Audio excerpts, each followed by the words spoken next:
السلام علیکم سچے مسلمانوں اور پیارے پاکستانیوں، آج کی ویڈیو کا بھی آغاز حسب روایت اپنے پیارے نبی حضرت محمد صلی اللہ علیہ وسلم کے حضور نذرانہ عقیدت پیش کرتے ہوئے۔ پڑھتے رہو درود، مومنو ڈیوٹی یہی تو ہے۔ پڑھتے رہو درود، مومنو ڈیوٹی یہی تو ہے۔ سارے جہاں کی مومنو بیوٹی یہی تو ہے۔ صلی اللہ نبینا صلی اللہ محمد صلی اللہ شفیعنا صلی اللہ محمد۔ سچے مسلمانوں اور پیارے پاکستانیوں، آپ کا بے حد شکریہ کہ آپ وقت نکالتے ہیں اور ویڈیو کو روزانہ اس سوچ کے ساتھ سنتے ہیں، دیکھتے ہیں کہ ہم اپنے پیارے آقا حضرت محمد صلی اللہ علیہ وآلہ وسلم کا فرمان خود بھی سنیں گے، عمل بھی کریں گے اور پھر دوسروں کو شیئر بھی کریں گے اور ساتھ ساتھ ترغیب دیں گے اپنے آس پاس کے لوگوں کو کہ وہ بھی روزانہ یہ سنیں بھی، جانے بھی اور سب سے بڑھ کر یہ کہ اس پر عمل بھی کریں۔ آتے ہیں آج کی حدیث کی طرف۔ حدیث آج ہے یتیم کی کفالت کی فضیلت کے بارے میں۔ تو ہمارے پیارے نبی حضرت محمد صلی اللہ علیہ وآلہ وسلم کا فرمان ہے، حضرت سہیل بن سعد کی روایت ہے کہ نبی کریم صلی اللہ علیہ وآلہ وسلم نے فرمایا، میں اور یتیم کی پرورش کرنے والا جنت میں اس طرح ہوں گے، اور آپ نے شہادت اور درمیانی انگلیوں کے اشارے سے قرب کو بتایا۔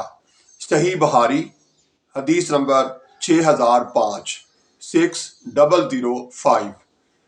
تو میرے پیارے پاکستانیوں اور سچے مسلمانوں، اس حدیث میں ہمارے پیارے نبی حضرت محمد صلی اللہ علیہ وآلہ وسلم ہم سے فرما رہے ہیں، ہمیں بتا رہے ہیں کہ یتیم جو ہے اس کی پرورش کرنے والا، اس کی کفالت کرنے والا جو ہے، اس کی کیا فضیلت ہے، کیا اہمیت ہے، کہ یعنی واضح طور پر بتا دیا، شہادت کی اور درمیانی انگلی کو ساتھ ساتھ ملا کے دکھاتے ہوئے کہہ دیا کہ جنت میں یتیم کی پرورش کرنے والا جو ہے وہ میرے ساتھ اس طرح سے ہوگا۔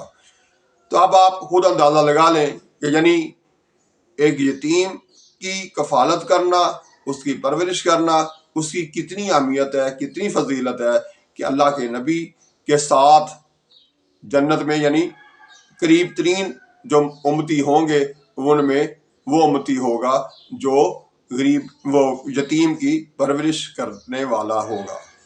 اب ہمیں خود سوچنا چاہیے کہ ہم اپنی لائف میں موجودہ دور میں کر کیا رہے ہیں۔ ہم تو الٹا یتیم کو جو ہے نا اس کا مال چھیننے میں، اس کو کھا جانے میں لگے ہوئے ہیں، حالانکہ ہمارے پاس یہ کرنا جو ہے ہمیں جچتا ہی نہیں کسی طرح سے بھی، اگر ہم اس چیز کے دعوے دار ہیں کہ ہم حضرت محمد صلی اللہ علیہ وآلہ وسلم کے امتی ہیں۔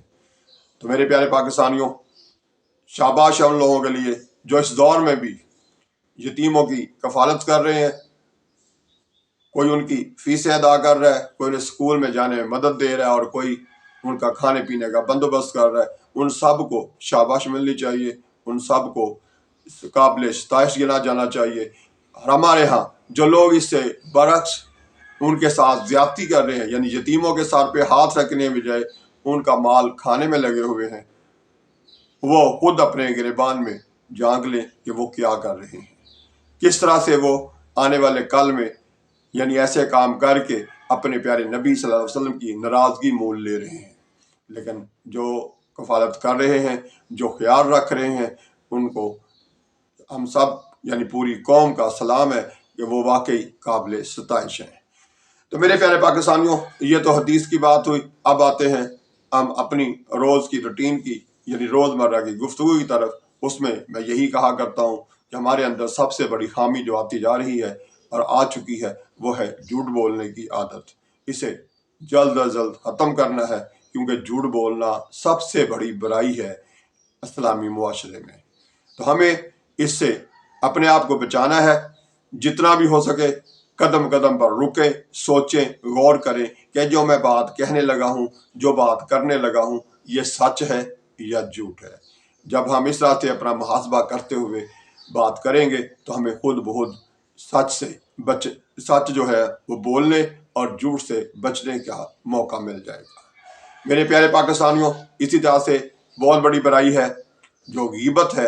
ہم ہر جگہ ہر وقت اسی چکر میں ہوتے ہیں کہ جو ہم میں موجود نہیں ہے اس کے خلاف جتنی بھی ہو سکے دل کی بڑاس نکال لیں۔ یہ غلط ہے، اسی کو غیبت کہتے ہیں۔ ہمیں حد الوسیع کوشش کرنی ہے کہ بات جو ہے وہ سوچ کر کریں، درست کریں، اور جو موجود نہیں ہے اس کے متعلق نہ کریں۔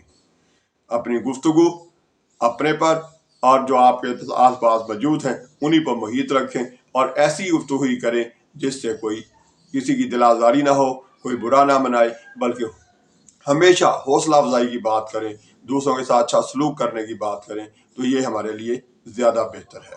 اسی طرح سے چھوٹی چھوٹی باتوں پر جھگڑے پر کی نوبت نہ بنائیں کہ آنے والے کل میں پھر وہ بات آگے مزید بڑھتی چلی جائے اور آخر ایک دن آپ خود آپس میں دستوں گریباں ہوں اور اس کے بعد پولیس کے ہتھے چڑھ جائیں اور وہ آپ سے خوب رشوت وصول کریں، اور ساتھ ساتھ اس کے بعد آپ کو عدالتوں اور وکیلوں کے حوالے کر دیا جائے، اور پھر وہاں پر سال ہا سال کیس چلتے رہیں اور مزید آپ کی جیبیں خالی ہوتی رہیں، اور جو اپنی زندگی کا آرام، سکون، چین جو ہے وہ بھی ہم اپنے ہاتھوں خود تباہ کر لیتے ہیں۔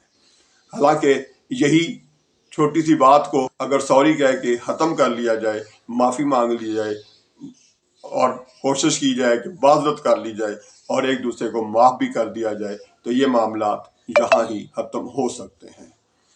اسی لیے اللہ تعالیٰ نے بھی یہ کہا ہے، ان اللہ مع الصابرین، اللہ صبر کرنے والوں کے ساتھ ہے۔ تو ہمیں صبر کرنے کی کوشش کرنی چاہیے، نہ کہ جھگڑ پڑنے کی۔ اس لیے صبر کر لیا جائے تو اس میں بے بہا مصیبتوں سے اپنے آپ کو بچایا جا سکتا ہے۔ اور سب سے بڑی بات یہ ہے کہ اللہ تعالیٰ کو اپنا ساتھی بنایا جا سکتا ہے، یعنی اللہ تعالیٰ کا قرب، اللہ تعالیٰ کا ساتھ جو ہے وہ حاصل کیا جا سکتا ہے اگر ہم آپس میں چھوٹی موٹی باتوں پر صبر کر لیں، ایک دوسرے کو برداشت کر لیں، تو یہ ہمارے لیے زیادہ فائدہ مند ہے، اس کے برعکس کہ ہم اکڑ دکھائیں اور ایک دوسرے کے ساتھ مزید غصے کو بڑھاتے ہوئے لڑائی جھگڑے میں مبتلا ہو جائیں۔ تو میرے پیارے پاکستانیوں، اسی طرح سے کوشش کرنی ہے۔ پودے جو ہیں وہ بھی اللہ کی عبادت کرتے ہیں۔ اللہ تعالیٰ قرآن پاک میں فرماتے ہیں پودے جو ہیں وہ بھی میری عبادت کرتے ہیں۔ تو کوشش کریں زندگی میں کم از کم ایک پھلدار پودا ضرور لگائیں۔ پانی کو ضائع ہونے سے بچانا بھی ہمارا فرض ہے تاکہ ہماری آنے والی نسلوں کو بھی یہ آسانی سے میسر ہوتا رہے۔ تو میرے پیارے پاکستانیوں، یہ ہماری آپس کی روزانہ کی گفتگو جو ہے اس کا مقصد یہی ہوتا ہے کہ چھوٹے چھوٹے کام جو ہیں اپنے جو ہیں ان کو، جو غلطیاں ہیں ان کو درست کر لیا جائے، اور جو درست ہیں ان کو مزید بڑھایا جائے، اور ایک دوسرے کی حوصلہ افزائی کی جائے۔ جسے بھی آپ اچھا کام کرتا ہوا دیکھیں اسے شاباش دیں، اس کی حوصلہ افزائی کریں اور اس کو قابل ستائش جانیں۔ تو میرے پیارے پاکستانیوں، ہمیں ان ساری باتوں کو سامنے رکھتے ہوئے ایک دوسرے کے ساتھ اپنا سلوک جو ہے، اپنا رویہ جو ہے وہ بہتر کرنا ہے، تاکہ ہمیں آنے والے کل میں مزید مشکلوں سے، مزید یعنی مالی پریشانیوں سے بھی اپنے آپ کو بچا سکیں۔ تو میرے پیارے پاکستانیوں، اس طرح کی بے بہا باتیں ہیں جن پر عمل کر کے ہم اپنی زندگی کو، بلکہ اپنے آس پاس کے لوگوں کی زندگی کو بھی بہتر کر سکتے ہیں۔ تو ہمیں یہ کوشش کرنی ہے۔